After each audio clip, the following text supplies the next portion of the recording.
Ամերիկայի Միացյալ Նահանգները եւ Ռուսաստանը 2021 թվականից ի վեր առաջին անգամ համաձայնել են վերականգնել բարձր մակարդակի ռազմական շփումները։ Համաձայնագիրը կնքվել է Աբու Դաբիում, Ռուսաստան, Ուկրաինա, Ամերիկայի Միացյալ Նահանգներ խաղաղության բանակցությունների ընթացքում, որին ներկայ են եղել նաեւ Ամերիկայի Միացյալ Նահանգների եվրոպական հրամանատարության գեներալ Ալեքսուս Գրինկևիչը, ռուսիա ուկրաինացի բարձրաստիճան զինվորականներ, նաեւ Ամերիկայի Միացյալ Նահանգների հատուկ բանագնաց Սթիվ Ուիթքոֆը եւ Ջարեդ Քուշները։ Հաղորդակցության ալիքը զինվորականների միջև խզվել էր 2021 թվականի վերջին, 2022 թվականի փետրվարին Ռուսաստանի Ուկրաինա ներխուժումից առաջ։ Ամերիկայի Միացյալ Նահանգների եվրոպական հրամանատարությունն ընդգծել է, որ երկխոսությունը կարևոր է համաշխարհային կայունության եւ խաղաղության համար, ապահովում է թափանցիկություն եւ լարվածության թուլացում։ Գրինկևիչը լիազորություններ ունի ՆԱՏՕ-ի ուժերի գլխավոր հրամանատարների դիրքից ռազմական երկխոսություն վարելու Ռուսաստանի գլխավոր շտաբի պետ Վալերի Գերասիմովի հետ։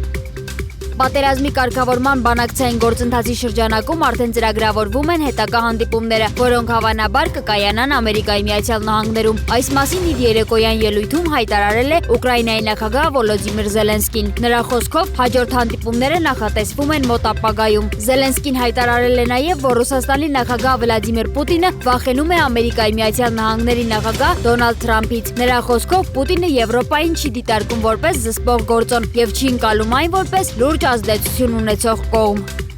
Շվեդիայի կառավարությունն էներգետիկ աջակցության համար Ուկրաինային կտրամադրի ավելի քան $110 միլիոն։ Զարգացման եւ արտաքին առևտրի նախարար Բենջամին Դոուսի խոսքով օգնությունը կուղարկվի էլեկտրակայաններին, ջեռուցման համակարգերին եւ անհրաժեշտ պահեստամասերին։ Նպատակն Ուկրաինայի վնասված էներգետիկ ենթակառուցվածքների արագ վերականգնում է։ Շվեդական կողմը շեշտում է, որ աջակցությունը կրիտիկական նշանակություն ունի ձմեռային պայմաններում։ Հաջորդ շաբաթ Ուկրաինայի մի շարք քաղաքներում, այդ թվում Կիևում եւ Խարկովում սպասվում է մինչև 25 աստիճան սառնամանիք։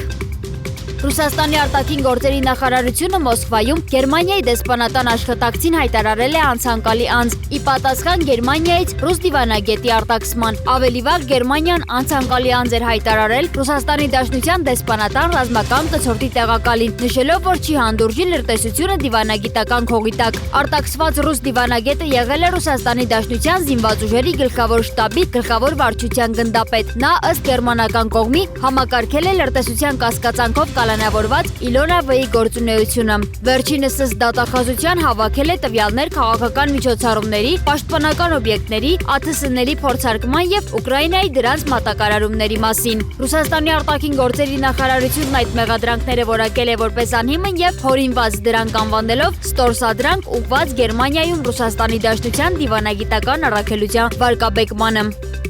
Նորվեգիայի ոստիկանությունը քրեական հետապնդում է սկսել երկրի նախկին վարչապետ Թուրբյոն Յագլանդի եւ Ջեֆրի Էփշտեյնի միջև հնարավոր կոռուպցիոն կապի վերաբերյալ։ Տեղեկությունը հայտնվել է Էփշտեյնի գործով հրապարակված նյութերում։ 75-ամյա Յագլանդը Նորվեգիայի վարչապետ է եղել 1996-ից 97 թվականներին, իսկ ավելի ուշ զբաղեցրել է Եվրոպայի խորհրդի գլխավոր քարտուղարի եւ Նորվեգական Նոբելյան կոմիտեի նախագահի պաշտոնները։ Տնտեսական հանցագործությունների դեմ պայքարի ստորաբաժանման ղեկավար Պոլ Լյոնթեսի խոսքով արկա են բավարար հիմքեր հետաքննություն սկսելու համար։ Յագլանդը կասկածվում է ծանր հանցանքներով կոռուպցիայի մեջ, հնարավոր պարգևներ կամ փոխառություններ ստանալու հարցով։ Տնտեսական հանցագործությունների դեմ պայքարի ստորաբաժանումը պարզելու է, արդյոք դրանք կապված են եղել նրա պաշտոնական դիրքի հետ։ Ոստիկանությունը պահանջել է Նորվեգիայի արտաքին գործերի նախարարությունից հանել Յագլանդի դիվանագիտական անձեռմխելիությունը։ Նրա փաստաբանը հայտնել է, որ Յագլանդը պատրաստ է լիովին գործակցել հետաքննության հետ։